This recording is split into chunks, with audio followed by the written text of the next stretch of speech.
You ask Tiger to solve. This deals with linear equations with one unknown. The final result is x equals 3. Let's solve it step by step. Group all x terms on the left side of the equation. Subtract 3x from both sides. Group like terms. Simplify the arithmetic.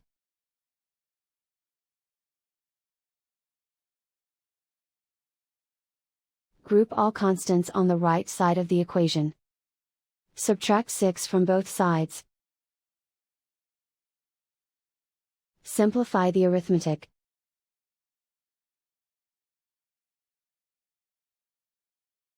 Isolate the x. Divide both sides by -2. Cancel out the negatives. Simplify the fraction. Cancel out the negatives.